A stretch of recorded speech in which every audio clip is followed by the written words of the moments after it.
Connaissez-vous Ahmed Didat?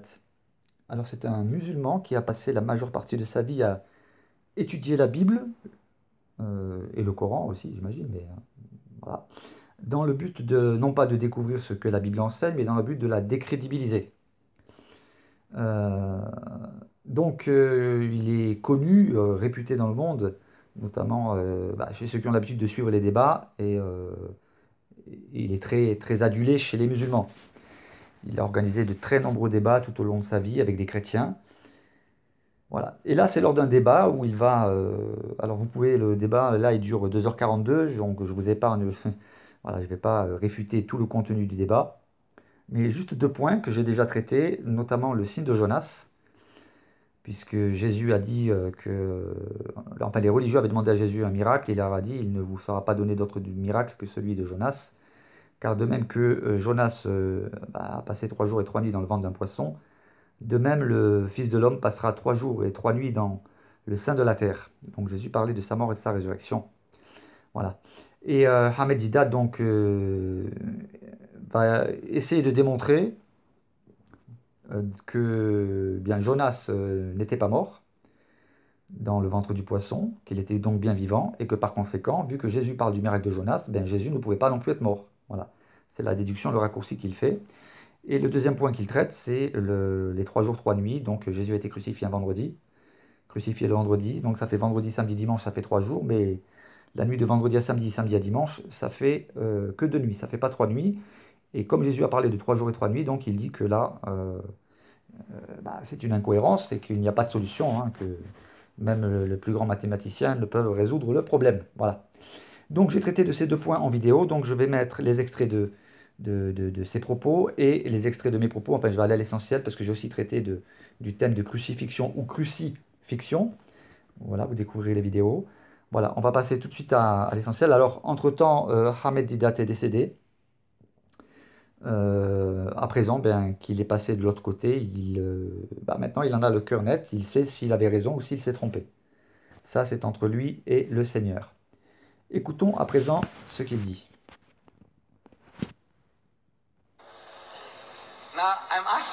Maintenant, je vous pose la question. Quand les marins lancèrent Jonas à la mer, était-il mort ou vivant? Mais avant de répondre, vous savez, je ne veux pas que vous vous trompiez. Car si vous donnez la mauvaise réponse, il vous sera difficile de vous rétracter après. C'est la nature humaine, voyez-vous, quand on proclame une chose et qu'elle s'avère inexacte, on n'aime pas admettre son erreur. Donc, avant d'ouvrir la bouche, j'aimerais bien vous aider si vous le voulez bien. Voyez-vous, Jonas s'est porté volontaire. Il a dit, lancez-moi à la mer. Quand un homme se porte volontaire, vous n'avez pas besoin de le tuer. Vous n'avez pas besoin de lui casser le bras. Vous n'avez pas besoin de le transpercer d'un coup de lance. Il a dit, lancez-moi à la mer. Alors écoutez bien, lorsqu'ils l'envoyèrent par-dessus bord, était-il mort ou vivant? Je voudrais bien entendre la réponse de vous tous. Je vous demande de crier assez fort pour que la réponse puisse être enregistrée. Jonas était-il mort ou vivant lorsqu'il fut lancé à la mer? Vivant. Vous avez donné la bonne réponse. Mais vous n'aurez pas de récompense parce que la question était trop facile. Les juifs disent il était vivant, les chrétiens disent il était vivant, les musulmans disent il était vivant. C'est faux. Je mets en pause là, c'est faux. Que certains chrétiens ne connaissent pas la Bible, c'est une chose. Qu'ils ne connaissent pas l'histoire, qu'ils n'aient pas médité sur cette histoire, c'en est une autre. Euh, mais de dire que tous les chrétiens disent qu'il était vivant, c'est faux, c'est une fausseté. D'ailleurs, une petite parenthèse. Une parenthèse qui vaut la peine d'être relevée.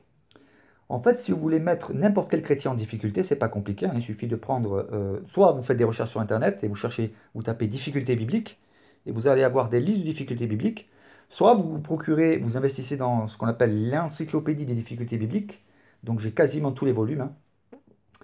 Et donc vous voyez qu'il y en a des volumes sur les difficultés bibliques. Et donc vous pouvez passer vos journées à faire des vidéos et à poser des questions à des chrétiens sur des difficultés bibliques. On va prendre un exemple. Donc juste pour vous montrer que, par exemple, l'encyclopédie des difficultés bibliques, le volume 1, juste le Pentateuque, hein, il fait 848 pages. D'accord? C'est toutes les difficultés bibliques, enfin, le plus grand nombre de difficultés bibliques qui ont été recensées dans ce volume. Mais si vous tapez ici, encyclopédie, voilà, des difficultés bibliques, vous voyez combien il y a de volumes, hein?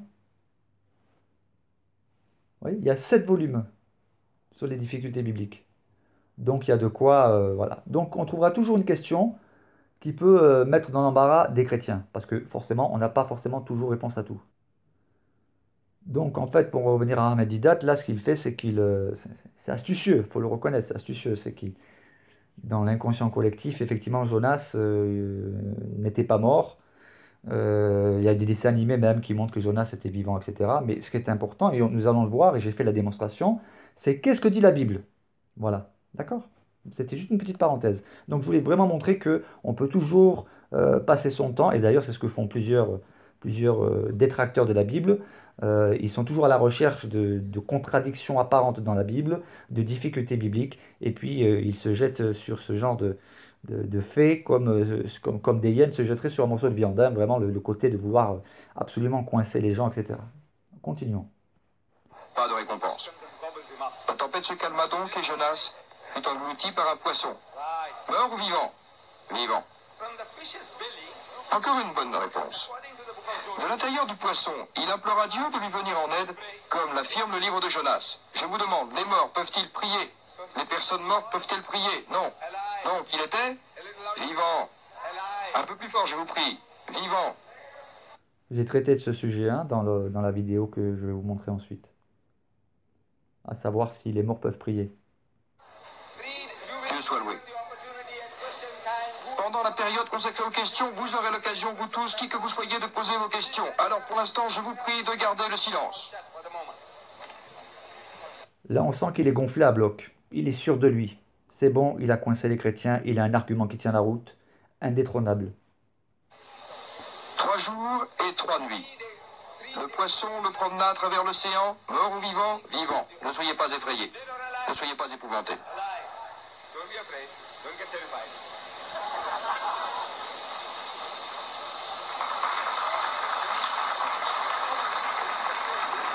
Les gens, au lieu d'applaudir, c'est ça le problème de nos jours, vous avez beaucoup de gens qui écoutent et qui ne vérifient pas. Au lieu d'applaudir, ce qu'ils auraient dû faire, bah, c'est ce que j'ai fait, c'est de se plonger dans l'histoire de Jonas et de la relire. Enfin voilà quoi. Au 3e jour, le poisson vomit Jonas sur la terre ferme. Mort ou vivant, vivant. Écoutez, que vous soyez hindou ou chrétien, ou juif ou musulman, quand vous lisez cela, si vous avez le moindre bon sens, vous devriez penser qu'il est vivant, vivant, vivant. Et pourtant, non, si on a le bon sens et qu'on prend la peine de lire l'histoire, on découvre qu'il n'était pas vivant, vivant, vivant. C'est le miracle des miracles. Quand vous jetez un homme dans une mer tumultueuse, vous ne vous attendez pas à ce qu'il puisse survivre. S'il meurt, il n'y a pas de miracle, puisque vous vous attendez à ce qu'il périsse. Un poisson engloutit un homme, si cet homme meurt, il n'y a pas de miracle. Par contre, s'il reste vivant, là il y a un miracle. Pas de miracle, pas de signe. S'il périt, il y a un miracle. Il y a aussi un miracle s'il meurt et qu'il ressuscite. Ça, il a oublié de le dire. Le miracle des miracles. Des miracles, des miracles. Un miracle prodigieux. 3 fois dans la Bible, de tous les points de vue, c'est un miracle. Alors Jésus dit, de même que Jonas a été 3 jours et 3 nuits dans le ventre de l'énorme poisson, de même le Fils de l'homme sera dans le cœur de la terre 3 jours et 3 nuits. Et regardez le raccourci qu'il va faire, hein, l'interprétation abusive des Saintes Écritures. Comme Jonas était, le Fils de l'homme sera. Je vous pose la question. Comment était Jonas durant ces 3 jours et ces 3 nuits dans le ventre du poisson? Mort ou vivant? Vivant. Je pose la question de nouveau. Comment était Jésus dans la tombe durant 3 jours et 3 nuits? Mort ou vivant? Vivant. Je vous demande pardon? Vivant. Et pourtant, les chrétiens disent qu'il était mort. Demandez au professeur. Demandez au docteur. Il vous dira il était vivant. 3 jours et 3 nuits. Jonas était vivant 3 jours et 3 nuits. Et Jésus était mort 3 jours et 3 nuits. Tous les chrétiens du monde vous diront cela. Tous les chrétiens. Vous n'avez pas besoin d'être théologien ou prêcheur ou évangéliste. Ce sont des versets qui proviennent du ciel. Vous n'y êtes pour rien. Jonas était vivant et les chrétiens disent que Jésus était mort. Voilà, on peut arrêter là pour l'extrait. Vous pouvez écouter hein, le débat en entier, vous avez le titre, hein, La crucifixion, fait ou fiction, Didat vs Douglas. Vous tapez ça dans YouTube, vous trouvez pour écouter le débat en entier si cela vous intéresse. Voilà, à présent, je vous laisse découvrir ma réponse à cela. Alors ma vidéo, vous voyez, ça s'appelle, j'ai fait 3 vidéos hein, sur la crucifixion ou crucifixion. Et là, dans cette vidéo, j'ai traité des 3 jours, 3 nuits de Jonas et du faux semblant. Comme quoi, ça serait un faux semblant, quelqu'un d'autre qui se serait fait crucifier à la place de Jésus. Bref, je vous laisse découvrir. Alors je vais traiter aujourd'hui, parmi d'autres difficultés bibliques, du verset qui se trouve dans Matthieu 12, 40. Chapitre 12, verset 40. On peut lire ceci. Alors quelques-uns des scribes et des pharisiens prirent la parole et dirent, Maître, nous voudrions te voir faire un miracle. Il leur répondit, une génération méchante et adultère demande un miracle. Il ne lui sera donné aucun autre miracle que celui du prophète Jonas. Car de même que Jonas fut 3 jours et 3 nuits dans le ventre d'un poisson, de même le Fils de l'homme sera 3 jours et 3 nuits dans le sein de la terre. Cette expression pose problème. Et nous allons le voir en détail. Mais on va y aller progressivement. Il y a un homme qui s'appelait Ahmed Didat, qui lui niait que Jésus soit mort sur la croix. J'ai vu qu'il a posé une question à des... Alors il y avait, dans la foule, il y avait des musulmans, mais aussi des chrétiens. Il leur a posé une question sur un air un peu triomphal. Jonas, est-il resté en vie ou est-il mort dans le ventre du grand poisson? Puisque Jésus a dit qu'il ne leur sera pas donné d'autre miracle que celui de Jonas. Donc je vous pose la question. Jonas, vous connaissez l'histoire de Jonas. Était-il en vie ou était-il mort dans le ventre du poisson? C'est un buzz. Effectivement, beaucoup de personnes pensent que Jonas était en vie. Et effectivement, les chrétiens présents dans la salle ont répondu en vie. Mais l'idée qu'avait Ahmed Didat, c'est de démontrer, vous voyez, que Jésus n'est pas mort. Puisque le miracle de Jonas vous dit qu'il était en vie, donc Jésus n'est pas mort sur la croix, il est resté en vie. Comment ça? Ah oui. Il y en a qui affirment, lorsque Jésus a dit, il ne vous sera pas donné d'autre miracle que celui de Jonas. Comme il y en a qui pensent que Jonas n'est pas mort dans le ventre du poisson, certains affirment que Jésus n'est pas mort dans le tombeau. Et ils font la allusion. Mais nous allons voir que c'est une erreur. C'est une erreur. Les chrétiens qui étaient dans la salle, manifestement, ne connaissaient pas bien leur Bible. Du moins, pas bien cette histoire. L'argument principal qui fait penser qu'il était en vie, c'est quoi? C'est qu'on lit que Jonas a prié dans le ventre du poisson. Voyons voir. C'est d'ailleurs le seul argument qui laisse penser que Jonas était en vie. Ça, c'est l'argument principal pour dire qu'il était en vie. Mais il y a d'autres arguments qui révèlent qu'en fait Jonas est mort dans le ventre du poisson. Eh oui. Vous allez comprendre pourquoi. Premier argument, c'est qu'effectivement on ne peut pas rester en vie dans le ventre d'un poisson. Mais certains pourraient dire, oui mais c'est ça le miracle de Jonas. Non, parce que le miracle de Jonas s'interprète par la Bible. Le miracle de Jonas s'interprète par les propos de Jésus. Et c'est ce que nous allons voir. Et puis il y a 2 lectures bibliques dans le livre de Jonas. Au chapitre 2, les versets 2 et 3. Jonas, dans le ventre du poisson, pria l'Éternel son Dieu. Et il dit, dans ma détresse, j'ai invoqué l'Éternel et il m'a exaucé. Écoutez bien. Du séjour des morts, j'ai crié et tu as entendu ma voix. Lorsque Jonas est mort dans le ventre du poisson, il a prié. Il ne s'agit pas de prier pour les morts, mais un mort peut s'adresser à Dieu. Nous voyons d'ailleurs que Lazare, lorsqu'il était dans le sein d'Abraham, le riche, lui, il s'adressait à Abraham. Il demandait à être exaucé. Il n'a pas été exaucé parce qu'il était méchant. Mais Jonas, lui, du séjour des morts, il s'est adressé à Dieu. Et au chapitre 2, verset 6, un peu plus loin, il dit « Les eaux m'ont couvert jusqu'à m'ôter la vie. »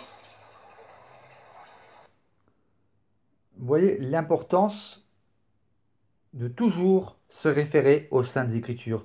Ne jamais se laisser impressionner par l'éloquence apparente de l'un ou l'autre, qui vient avec arrogance, avec triomphalisme. Non, ce qu'il faut, c'est aller dans les Saintes Écritures. Je le dis régulièrement dans mes vidéos, Actes chapitre 17, verset 11. Les Juifs de Bérée examinaient chaque jour dans les Écritures pour voir si ce qu'on leur disait est exact. Et c'est le réflexe que doit avoir le chrétien lorsqu'il est face à une allégation. Je continue. Donc je répète la question, Jonas, était-il mort ou vivant dans le ventre du poisson? Il est bien mort. Et c'est pour ça que Jésus parle du même miracle que Jonas. Alors certains pourraient dire, parce que voyez-vous, lorsque on interprète la Bible en dehors de la Bible, on peut inventer tout et n'importe quoi. Mais une règle de base, c'est d'interpréter la Bible par la Bible. Le signe de Jonas, le miracle de Jonas, que Jésus s'approprie. Il dit, le même miracle qu'il y a eu pour Jonas, ce sera pour moi. Jésus fait allusion à sa mort, clairement. Matthieu 17, versets 22-23. Pendant qu'ils parcouraient la Galilée, Jésus leur dit, le Fils de l'homme doit être livré entre les mains des hommes. Ils le feront mourir, et le troisième jour, il ressuscitera. Ils furent profondément attristés. Pareil, dans ce verset, Jésus annonce ce qui va lui arriver, qu'il va mourir. Une parenthèse que j'ouvre encore, c'est qu'on voit bien que ceux qui utilisent la Bible pour vouloir nous convaincre que nous sommes dans l'erreur doivent accepter, s'ils sont honnêtes, qu'on les réfute avec la même Bible qu'ils utilisent pour raconter des balivernes. Donc moi, je démontre là, bibliquement, que ce qu'a affirmé Ahmed Didat et ce que d'autres affirment, parce qu'il n'est pas le seul à l'affirmer, est faux bibliquement. Alors c'est bien beau d'impressionner la galerie, de faire le fanfaron comme ça, avec des personnes qui ne connaissent pas très bien les Saintes Écritures. Mais il faut se pencher sur ce que disent les Écritures. Si tu avances un argument avec l'Écriture, alors tu dois accepter d'être réfuté avec l'Écriture. Il va ressusciter. Et donc le miracle de Jonas ne peut pas être que Jésus n'est pas mort. Ne peut pas être que Jésus est resté en vie. Et les deux s'auto-interprètent. La Bible s'interprète par la Bible. Revenons à présent à la question des 3 jours et 3 nuits. Voilà, là je fais une pause. Donc voilà, j'ai fait la démonstration que Jonas était bel et bien mort dans le ventre du poisson. J'ai fait la démonstration biblique. On doit toujours garder à l'esprit que la Bible s'interprète par la Bible. Et à partir du moment où Jésus fait référence à Jonas, nous devons aussi interpréter l'expérience de Jonas, à laquelle fait allusion Jésus, à la lumière de ce que Jésus a dit lui-même sur sa vie et sa mort. Voilà. Mais effectivement, ce qui pose souci, maintenant, on va aborder le deuxième point, c'est que là, vous allez voir qu'Ahmed Didat fait une démonstration où, bien évidemment, il est encore très triomphaliste, avec le problème des 3 jours, 3 nuits. Donc, nous allons l'écouter, et puis après, je vous ferai découvrir la réponse biblique à ce problème qui semble tout à fait insoluble. Parce qu'effectivement, vendredi, samedi, dimanche, ça fait 3 jours, mais la nuit de vendredi à samedi et de samedi à dimanche, ça fait 2 nuits, ça ne fait pas 3 nuits. Et pourtant, alors monsieur Ahmed Didat, vous allez voir qu'il parle de mathématiques, eh bien la solution, elle est tellement simple, tellement enfantine, qu'il suffit simplement de savoir compter jusqu'à 3. Tout simplement. Alors écoutons Ahmed Didat et après nous écouterons ma démonstration. Regardez mes doigts. Dans la nuit du vendredi, il est supposé être dans la tombe. Voyez-vous, je fais une division entre le jour et la nuit. Car Jésus a fait de même. Il dit, Jonas est resté 3 jours et 3 nuits. Un jour et une nuit, un jour et une nuit, un jour et une nuit. De même que Jonas est resté, je dis, la nuit du vendredi, la journée du samedi, la nuit du samedi, dimanche matin, le premier jour de la semaine, Marie-Madeleine est allée voir la tombe. C'est ce que la Bible dit. Et la tombe était vide. Je dis, à supposer que vous en connaissiez la raison. Car il aurait pu sortir de la tombe dans la nuit du vendredi, mais puisque la Bible ne le dit pas, moi non plus je ne le dis pas. Mais il aurait pu sortir dans la nuit du vendredi. Alors je vous demande combien de jours et combien de nuits. Voyez-vous mes doigts? Combien? Comment ça? 3? 2 nuits et un jour, je vous demande. Combien de nuits? C'est bien ce que Jésus a dit. De même que Jonas est resté 3 jours et 3 nuits, de même le Fils de l'homme restera 3 jours et 3 nuits. Je vous le demande, regardez ça. Est-ce la même chose? Est-ce la même chose? À moins que vous soyez aveugle. Regardez-moi. Voilà que vous vous trompez encore une fois. Il n'y a pas un seul mathématicien au monde, même pas Einstein, qui puisse vous aider. Voilà, vous pouvez réécouter, comme je dis, le débat en entier. Donc vous voyez, même Einstein ne pourrait pas nous aider, etc. Donc là, il est persuadé, il est... Voilà, bah, c'est bon. Les chrétiens ont perdu, votre Bible est fausse. Voilà, il y a 3 jours, il n'y a pas 3 nuits. Ok, eh ben, je vais faire la démonstration maintenant qu'il y a bien 3 jours, 3 nuits. Il suffit simplement de savoir compter jusqu'à 3.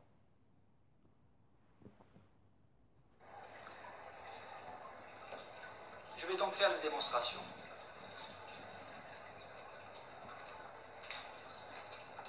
Ah voilà.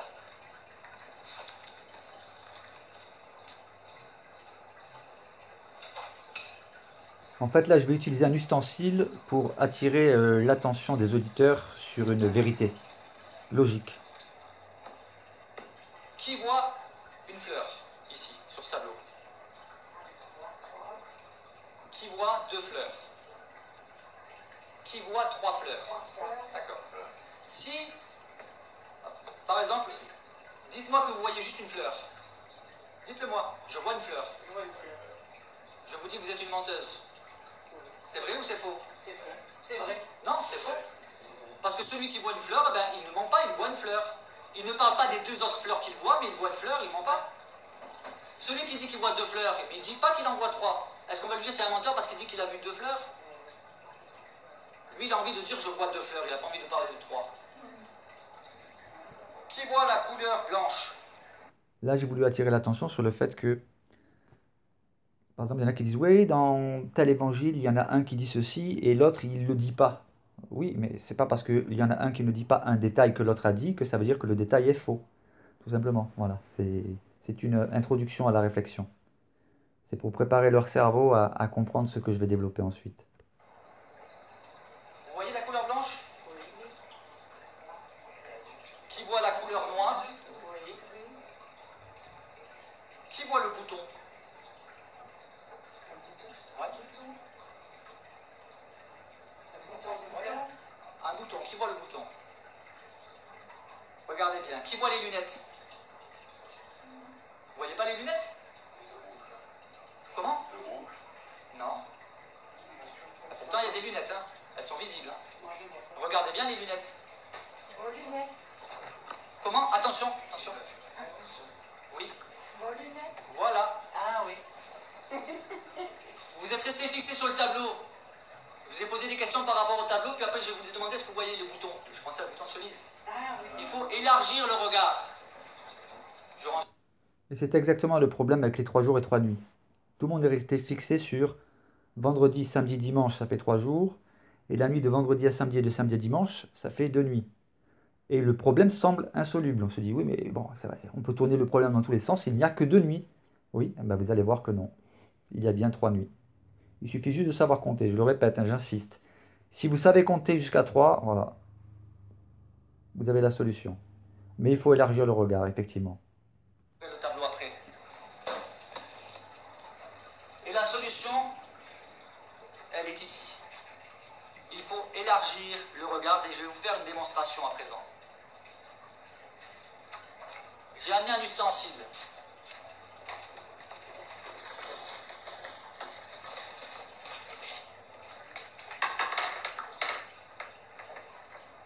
Voilà, je cherche Israël. Voilà, j'ai Israël. Israël est ici.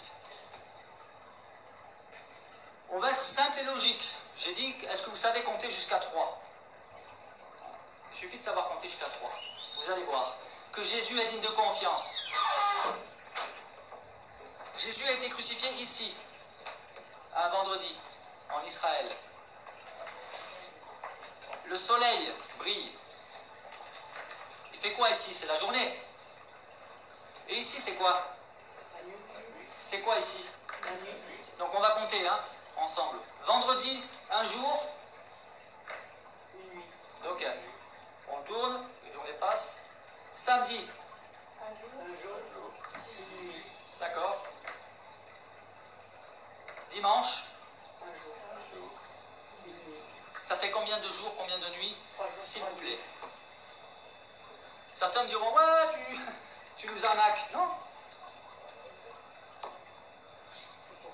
Car Dieu a tant aimé Israël. Que nous dit Jean 3,16, le cœur de l'évangile, le cœur du message évangélique? Car Dieu a tant aimé le monde. Et dans le grec, c'est bien le monde, hein, c'est le cosmos. Donc c'est le monde, c'est pas juste une région. Jésus a dit, je donne ma vie pour le monde. Il faut élargir. Il faut sortir du tableau. Jésus n'a pas donné sa vie que pour un endroit précis sur terre. Jésus n'a pas menti lorsque Jésus dit, on a fait la démonstration, un jour, une nuit, 2 jours, 2 nuits, 3 jours, 3 nuits. Voilà, il n'y a pas besoin d'être Einstein pour savoir compter ça, hein. Alors maintenant, c'est vrai qu'il faut le dire, hein, d'ailleurs, je vous invite, si ça vous intéresse, j'ai fait toute une introduction sur les différentes hypothèses que j'ai trouvées sur Internet, dans les commentaires bibliques, etc. Moi, la solution, je l'ai trouvée tout simplement parce que je priais. Je disais, Seigneur, je ne suis pas satisfait des hypothèses qui sont apportées par même des commentateurs bibliques, hein. Donc, je n'ai pas trouvé parce que je suis plus intelligent que les autres, etc. J'ai trouvé parce que tout simplement, je me suis adressé au Seigneur. Et il m'a donné la solution par un verset biblique que vous allez découvrir ensuite. Mais effectivement, c'est quand ce verset m'est venu à l'esprit, je me suis dit, mais bon sang, c'est tellement simple, c'est d'une simplicité enfantine, je me demande comment ça se fait que d'autres n'y ont pas pensé. Dieu a donné sa vie pour le monde. Et certains sont restés focalisés là. Il faut essayer de concorder vendredi, samedi, dimanche. Oui, les vendredis, pendant qu'il fait jour ici, il fait nuit. Ouais, mais c'est n'importe quoi ce que tu nous racontes. J'en entends déjà qui diront ça. Jésus n'abordait pas les choses de cette manière. Hein, j'en entends déjà certains qui me diront, Jésus ne tenait pas compte de ce genre d'approche mondiale de calcul du temps. Et si je vous démontre par la Bible que Jésus utilisait bien cette approche, Jésus avait connaissance qu'un jour ici fait une nuit ici. Oui, parce qu'il ne s'agit pas d'avancer des arguments, il faut aussi les démontrer bibliquement. Bon, alors donnons la parole à Jésus. Voyons voir ce que Jésus va nous dire. Lorsque Jésus a parlé de son retour, il a dit la chose suivante. Dans Luc chapitre 17, les versets 34 à 36, vous pouvez vérifier dans la Bible. Je vous le dis cette nuit-là, en cette nuit-là, c'est-à-dire la nuit de son retour, de sa deuxième venue, de 2 personnes qui seront dans un même lit, ça veut dire qu'ils seront ici pendant en train de dormir, là, pendant qu'il fait nuit, l'une sera prise et l'autre laissée. Et de 2 femmes qui moudront ensemble, l'une sera prise et l'autre laissée, et de 2 hommes qui seront dans un champ, l'un sera pris et l'autre laissé. Ça veut dire pendant que certains dormiront, d'autres travailleront. Et le tri se fera à ce moment-là. Maintenant... Voilà, c'est de ce texte biblique-là qu'il s'agit, hein. Quand ce texte biblique s'est présenté à moi, je me suis dit, mais c'est tellement simple. Parce qu'effectivement, lorsque le Seigneur va venir, il a dit il a expliqué, hein, que sa venue serait comme l'éclair, hein, comme l'éclair part de l'Orient et va en Occident, ainsi sera la venue du Fils de l'homme. Effectivement, à l'instant T où Jésus va apparaître, eh bien, il y en a qui seront réveillés, en train de travailler, et il y en a qui seront en train de dormir. Donc c'est très logique, c'est très simple, et surtout c'est biblique. Il ne faut pas prendre au littéral que tous les couples vont être divisés, etc. Il faut comprendre le sens des paroles de Jésus. Il y a un tri qui se fera, il y en a qui seront pris, d'autres qui seront laissés, lors de la seconde venue de Jésus. Et on a bien un jour et une nuit. Il n'était pas utile d'aller chercher à déplacer le sabbat sur un mercredi, un vendredi, vendredi c'est déjà, mais un mercredi, un lundi ou je ne sais. Ça, effectivement, là je fais allusion aux hypothèses et aux théories que certains avancent pour essayer de répondre à cette difficulté qui semble avoir posé problème à plusieurs depuis toujours, quoi, apparemment, hein. Effectivement, ça posait souci, cette histoire de 3 jours, 3 nuits. Et puis, alors qu'en fait, voilà, la démonstration, elle est simple, hein, elle est biblique, logique et mathématique. C'est pas utile, à force de calcul et de chercher dans des sources extra-bibliques et de faire des calculs savants. Jésus est crucifié le vendredi au dimanche. Quand on sait qu'un jour est indivisible dans la pensée juive, eh bien, voilà. Et là, on a la démonstration qu'un jour égale une nuit. Et voyez-vous, cela m'est venu alors que je réfléchissais, parce que j'avais entendu justement une vidéo où l'auteur de cette vidéo expliquait, voilà, ça c'est une difficulté insurmontable. Alors qu'est-ce que j'ai fait? J'ai réfléchi, puis j'ai regardé dans les commentaires, et d'un coup ce verset-là m'est venu. Et je me suis dit, mais oui, mais c'est tellement évident, c'est tellement simple, c'est enfantin. Je vous ai dit qu'il suffisait de savoir compter jusqu'à 3. Jésus ne nous a pas menti. Lorsque Jésus dit 3 jours et 3 nuits, bien sûr, il nous amène à apporter notre regard et notre mode de calcul beaucoup plus loin. Souvent, nous ne comprenons pas parce que nous avons des œillères, nous avons une vue atrophiée, orientée. Comme quand j'ai parlé du tableau. Je vous présente un tableau, je vous pose des questions, vous allez déduire que la question ça concerne uniquement le tableau. Simone a trouvé. Oui, vous avez dit mes lunettes. Ah oui. Donc vous voyez, c'est pas si compliqué. Quand Jésus dit 3 jours, 3 nuits, on peut me dire ce qu'on veut. On peut essayer de me sortir tous les arguments qu'on veut. Le fait est que 1 jour, 1 nuit, 2 jours, 2 nuits, 3 jours, 3 nuits. C'est simple. Après, il y a toujours des personnes qui pourront nier. Mais alors, ils nieront l'évidence. Parce que c'est irréfutable, cela. Donc Jésus est-il digne de confiance? Oui. Lorsqu'il nous dit 3 jours, 3 nuits, Jésus est digne de confiance. Il ne nous a pas menti. Voilà. Voilà, ensuite j'aborde un autre sujet, hein.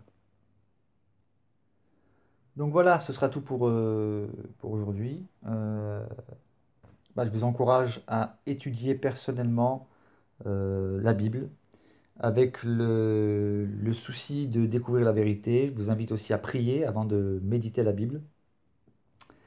Et voilà, pour ceux que ça intéresse, vous voyez, j'ai fait 3 vidéos sur le thème de la crucifixion ou crucifixion. Dans la première vidéo, j'ai traité directement de la crucifixion elle-même, mythe ou réalité.